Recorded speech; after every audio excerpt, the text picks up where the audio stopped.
시청자들과 함께 소통하는 이데일리온 라이브 시간으로 이어가 보겠습니다. 오늘도 방송을 진행하는 동안 여러분들께서 갖고 계신 주식에 대한 궁금증들 저희 채팅창에 남겨주시면요. 저희가 생방송 중에 실시간으로 전문가님들과 함께 해답을 모색하는 시간으로 꾸려가 보겠습니다. 오늘 함께 하실 파트너님 먼저 소개해드리겠습니다. 김태훈 파트너 함께합니다. 안녕하십니까? 안녕하세요. 네, 반갑습니다. 오늘 시장 분위기부터 함께 확인을 해볼 텐데요. 우선 미국 증시가 좀 다시금 반등하는 모습이 나타나고 있습니다. 미증시로 자금 쏠림이 계속 이어지고 있는 것 같은데 어떻게 바라보세요? 일단 미국에서 트럼프 대통령이 취임하는 날 당일날 이제 멕시코와 캐나다에 대해서 이제 부가 관세를 25%나 올리겠다고 하고 중국도 10%를 더 올리겠다고 얘기를 하고 있습니다. 이게 전형적인 이제 트럼프 2기 정부가 이 이 관세를 통해서 이 보호무역주의를 강화하겠다는 것인데요. 이게 결국은 미국의 일자리를 지키기보다는 결국은 미국의 인플레이션을 자극할 수도 있다는 말도 나오고 있습니다. 그래서 이러한 그 트럼프 2기 행정부의 보호무역주의에 대해서 다른 나라들, 특히 자유무역주의를 지향하고 있는 우리나라나 일본이나 중국 같은 나라들은 긴장을 할 수밖에 없는 상황이죠. 여기다가 트럼프 2기에 인공지능 AI 짜르를 임명했다고. 이 짜르라는 게 러시아에서 옛날 황제를 말할 때 짜르라는 말을 썼는데 이게 특히 요즘 미국에서 뭐 국경 짜르 뭐 이런 말이 나오면서 이 말이 자주 쓰이고 있습니다. 그런데 인공지능 AI 쪽 짜르를 이제 임명하겠다는 걸 검토하겠다는 건 이 일론 머스크 쪽 영향력이 그만큼 이 트럼프 2기 정부에서 강화된다는 의미이기도 하겠죠. 그리고 엔비디아가 지금 주가가 계속 좀 별로 좋지가 않습니다. 지금 인공지능 AI에 대한 시장 견인이 계속 이루어지고 있지만 오히려 가장 대장주인 이 엔비디아 주가는 이상하게 미국 시장에서 별로 안 돌아가고 있어요. 그래서 이게 트럼프 2기 정부가 들어선 이후에 이런 빅테크 기술주들에 대해서 과연 어떤 정책을 펼 것인가에 대해서 시장이 좀 긴장하고 있는 모습을 보여주고 있습니다. 그래서 미국 증시도 지금 이 땡스기빙 데이를 앞두고 나서 3대 지수가 모두 오르고는 있지만 이 트럼프 2기 정부에 대한 긴장감도 아울러서 함께 올라가고 있다는 점은 이게 비트코인이 10만 불 바로 앞에서 발발이 좀 그렇고 하여튼 주가가 이 가격이 10만 불을 넘기지 못하고 거기서 계속 눌림목을 당하고 있다는 점에서 트럼프 2기에 대한 이 긴장감이 있는 상태고요. 다만 지금 이스라엘과 헤즈볼라 간이 60일간 휴전이 성립될 수 있다라는 말들이 나오고 있습니다. 이 말은 트럼프가 자기가 취임하기 전에 러우 전쟁도 끝나고 이스라엘 전쟁도 끝내겠다고 말을 했던 게 실제 현실화될 수 있다는 것을 보여주고 있어서 이제 이 이스라엘과 헤즈볼라 간의 60일간의 평화가 이루어지면 그 다음은 러우 전쟁이 될 가능성이 큽니다.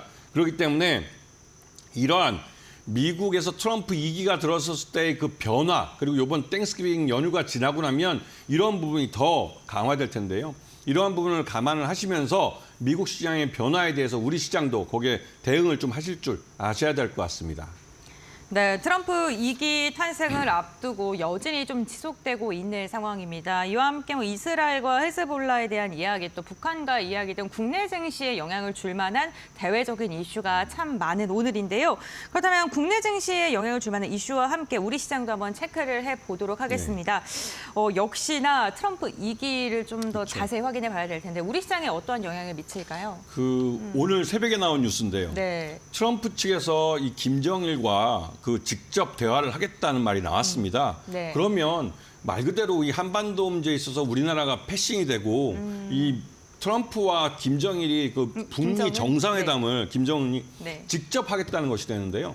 이렇게 되면 한반도 지정학적 리스크는 좀 완화될 수 있습니다. 그게 다행이긴 하지만 실제로 한반도 문제에 있어서 우리 정부가 빠지게 되면 이것도 나중에 이 한반도 문제 어떤 일을 결정할 때 솔직히 예전에 경수로 문제처럼 우리가 돈은 다 내고 발언권은 없는 그런 상태가 될 수도 있어서 이 문제가 좀 걱정이 되기도 하고요. 하지만 한반도 지정학적 리스크는 낮아질 수 있다는 점에서 그나마 좀 좋은 점이 있는 것 같습니다. 그리고 삼성물산이 카타르 도하에서 담수화 플랜트를 수주를 했는데 이 액수가 28억 달러짜리입니다. 근데 이게 우리나라 한국 다른 기업들과 함께 원팀으로 들어간 거라 다른 쪽에서 수주안까지 다 합치면 한 35억 달러 정도 되는 걸로 알려져 있습니다. 그래서 이러한 해외 쪽 수주가 그나마 늘어나고 있는 다행이고요. 그리고 이제 우리나라 주요 그룹들, 삼성그룹이나 또 현대차그룹, 롯데그룹 등이 주요 임원 인사를 이번에 단행을 합니다. 여기에 삼성전자가 일부 보니까 이제 부회장님은 그대로 계시는 것 같은데 밑에 사장과 특히 이제 그 임원, 젊은 임원급 해서 100여 명이 이번에 이제 물갈이 되는 것 같은데요. 이게 좀 그 솔직히 반도체 부분에서만 그 많은 그 젊은 인력들이 특히 임원들이 이제 실력 있고 하는 분들인데 이분이 물갈이 돼서 다른 경쟁사, SK하이닉스로 가면 다행이지만 일본이나 중국이나 미국 쪽으로 경쟁사 쪽으로 이런 인재들을 빼앗길 경우에는 나중에 삼성전자에게도 이제 부메랑이 되지 않을까 하는 걱정도 되고요. 현대차는 이번 트럼프 2기에 맞서서 이 북미 지역 법인장을 하셨던 북미 법인 대표를 하셨던 분을 현대차 사장으로 모셔왔습니다. 이게 가장 큰 변화인데 우리나라 이런 대재벌들 중에 사장을 외국인으로 임명한 경우는 특이한 아주 케이스고 특히 이제 재벌 계열 2위 하시는 이제 현대차에서 이러한 큰 변화를 보여준 건 어디까지나 트럼프 2기 정부에 대한 대응을 보여주기도 합니다. 그리고 롯데그룹은 지난 월요일 날 방송에서 말씀드렸겠지만 28일 날 임원 인사를 할 예정이고 그리고 또 그때 오후에 이제 법인 기관 투자가들 대상으로 IR을 하기로 했습니다.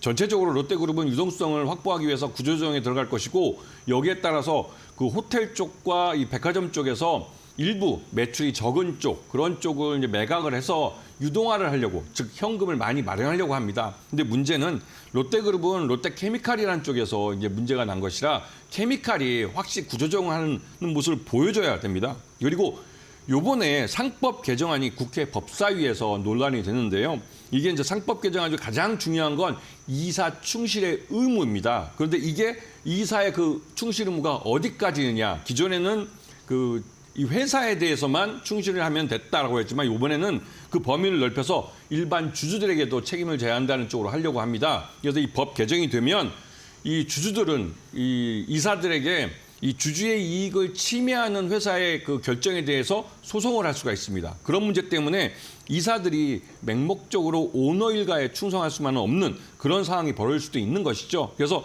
이 문제는 국회 법사위에서 좀 더 논란이 되고 법 처리가 결정될 것 같습니다. 여기다가 국내 주요 그룹들이 이번에 이제 차입금을 줄이고 있습니다. 유일하게 한화그룹과 삼성그룹만 일부 차입금을 늘렸는데요.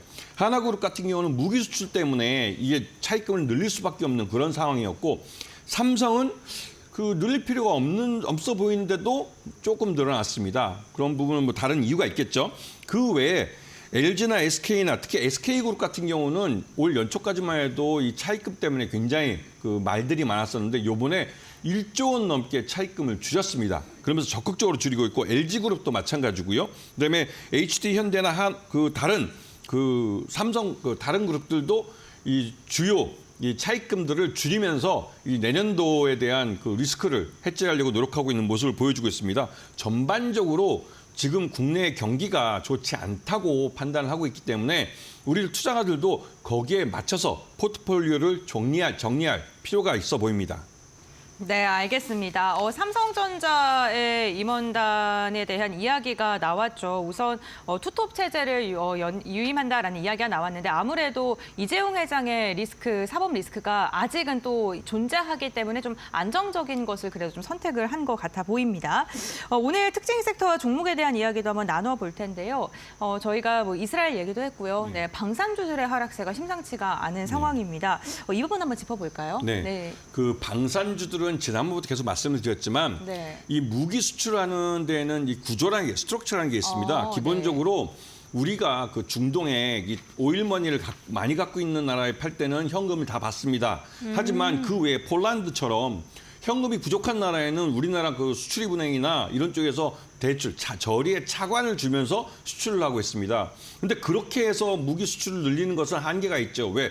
이 수출입은행의 자본을 늘려줘야 됩니다. 그래야만 여기에 나갈 수 있는 차관도 늘릴 수 있기 때문에 이런 구조에서는 이 무기 수출의 한계에 도달해 있는 것이죠.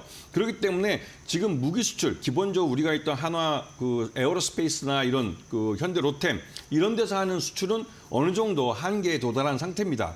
그렇기 때문에 이런 무기주들이 이번에 도널드 트럼프 정부 2기가 들어서면서 전 세계적으로 글로벌 긴장이 완화되고 하는 추세에 대부분 이제 차익 시장 매물이 나오면서 주가가 많이 하락을 했습니다.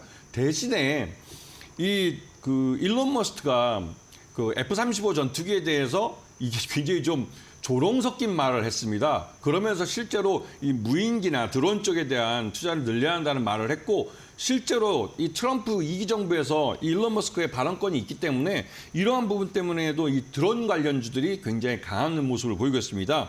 JC형이나 네온테크, 한컴, 위드 같은 종목이 강세를 나타내고 있고 또 아까 조금 전에 말씀드렸던 이 도널드 트럼프가 미국 북한 김정은과 그러니까 북미 정상회담을 하겠다고 하면서 개성공단 관련주들이 굉장히 강한 모습을 보이고 있죠. 인디에프나 부산산업, 신원, 좋은 사람들. 그런데 이런 종목들은 대부분 다 개성공단의 법적 지위를 갖고 있는 업체들입니다. 북한이 무시해서 그렇지 남북 간의 긴장이 완화되고 그러니까 미국이 북한을 설득만 할 수 있다면 개성공단에 대한 법적 지위를 이 회사들이 다시 회복해서 다시 개성공단에 들어가서 일을 할 수가 있는 것이죠. 그런 부분이 무기 수출주들의 주가 하락과 함께 반사적으로 반대편에서 이루어지고 있는 일들입니다. 이런 모습을 모두 살펴볼 수가 있어야 하는 것이죠. 네, 뭐 이스라엘, 우크라이나 그리고 북한까지 지정학적 리스크가 동시에 좀 완화되는 모습이 나오면서 방산주들 전반적으로 투자 심리가 좀 안 좋아지고 있는데요. 이에 대해서 좀 이야기를 해봤고요.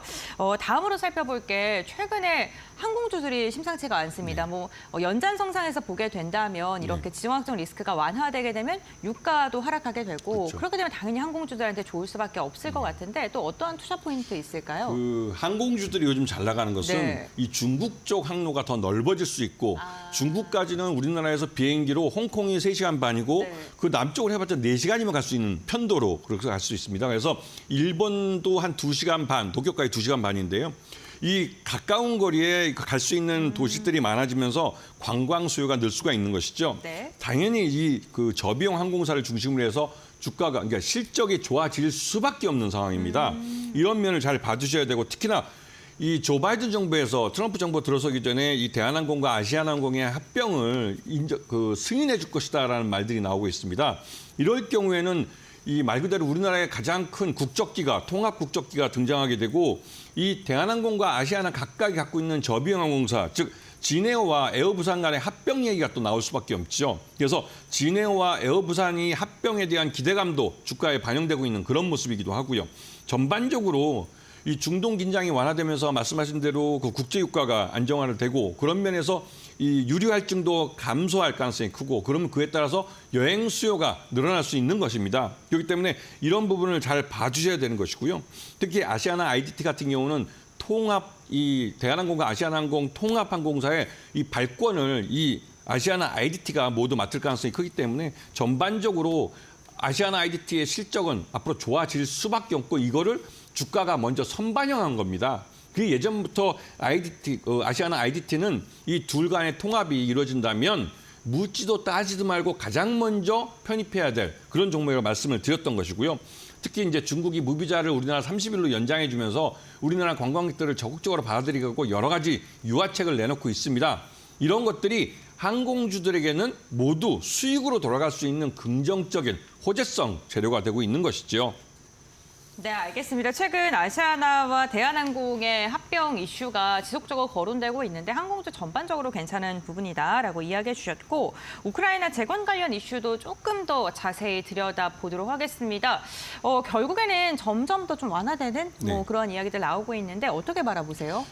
이스라엘과 이 헤즈볼라 간의 이런 평화 협정이 되고 네. 이 60일간이긴 하지만 이게 평화가 오는 겁니다. 그러면 그 다음 차례는 당연히 러우 전쟁이죠. 네. 그리고 지금 현재 러시아가 우크라이나를 아주 강하게 밀어붙이고 있습니다. 네. 즉 우크라이나는 지금 영토를 빼앗긴 입장이기 때문에 영토를 돌려받기 전에는 휴전은 없다라고 말을 하고 있지만 지금처럼 러시아가 밀어붙인다면 결국은 우크라이나도 이 평화협정이 나올 수밖에 없는 상황이 되는 것이죠. 그러면 진짜 말대로 트럼프의 취임식 날 이 극적인 이 휴전협정이 벌어질 수도 있습니다. 이미 트럼프는 이 우크라이나의 그 평화 특사를 파견하겠다고 말을 하면서 취임도 전부터 벌써부터 러우 전쟁의 이런 그 휴전 협상에 대해서 관여하는 모습을 보이고 있습니다. 이미 푸틴 대통령과 젤렌스키 대통령하고 직접 통화도 한 상태로 알려져 있고 그렇기 때문에 이 러우 전쟁이 갑작스럽게 종전을 하고 이 휴전 상태에서 우크라이나에 대한 재건에 나설 가능성이 크고 이에 따라서 우리나라 HD 현대그룹 같은 경우 이미 HD 현대건설기가와 HD 현대인프라코어가 5대 건설 기계를 무상으로 우크라이나 정부에 제공한 적도 있습니다.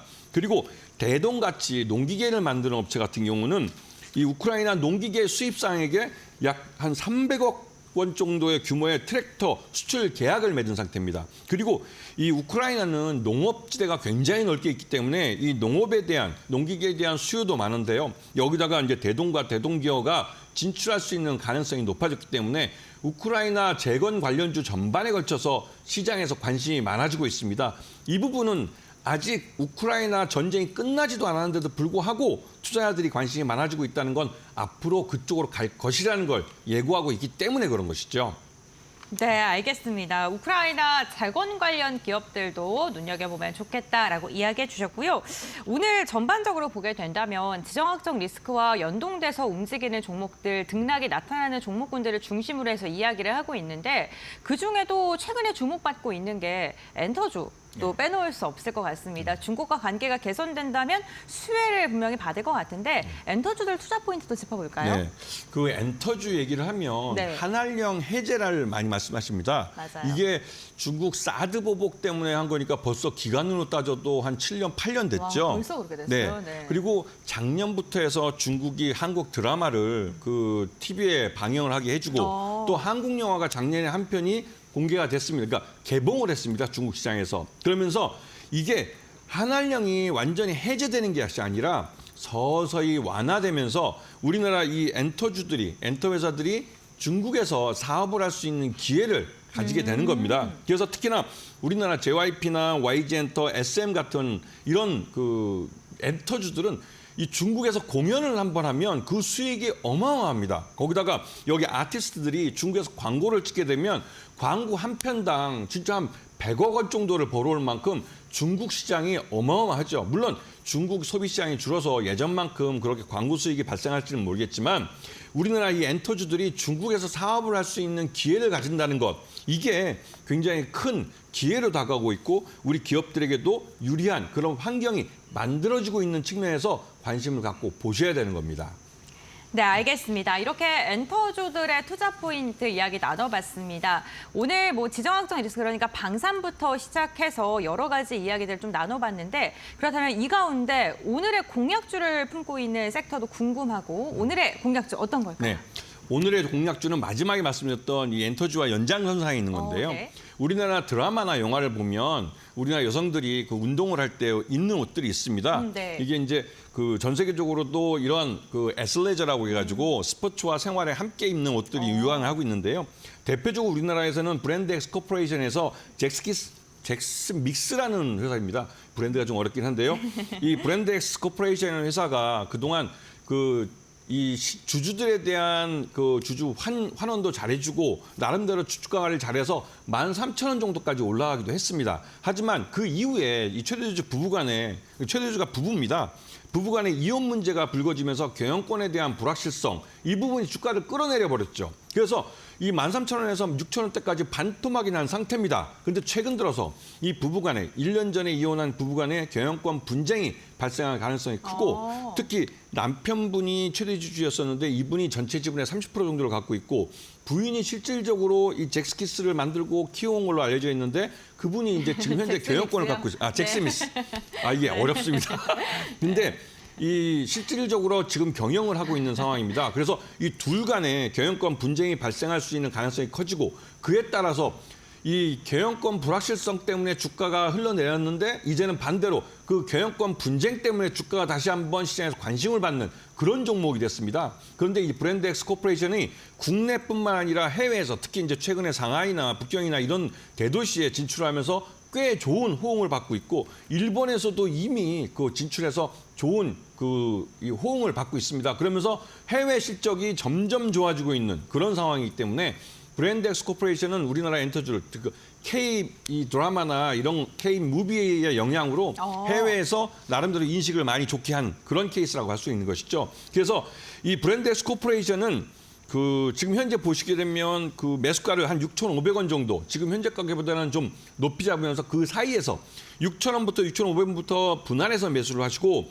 6,000원이 깨지만 무조건 손절매하고 일단 상황을 보셔야 됩니다. 하지만 여기서 다시 반등이 나와준다면 목표가 11,000원 정도. 왜? 3분기 실적이 그 정도 기업 가치를 담보하고 있습니다. 이 회사는 그 정도 실적을 갖고 있는, 그러니까 기업 가치를 갖고 있지만 결국은 부부간의 이런 경영권 분쟁 문제 때문에 주가가 많이 흘러내린 상태라는 것이죠. 네, 알겠습니다. 저희가 시청자님들이랑 이야기를 좀 하면서 소통을 하는 방송이잖아요. 프리리그님께서 잭스키스 되게 좋아하시나 봐요. 라고 맛있습니다. 댓글을 남겨주셔서. 네, 좀 어렵네요, 브랜드가. 네, 맞아요. 저희 잭스미스를 갖고 있는 네. 브랜드 엑스 코퍼레이션. 네, 오늘 이야기를 해봤습니다. 공약주 한번 체크해 보시면 좋을 것 같고요. 가격 전략까지 제시해 주셨습니다. 오늘 말씀 여기서 정리하겠습니다. 고맙습니다. 네, 고맙습니다.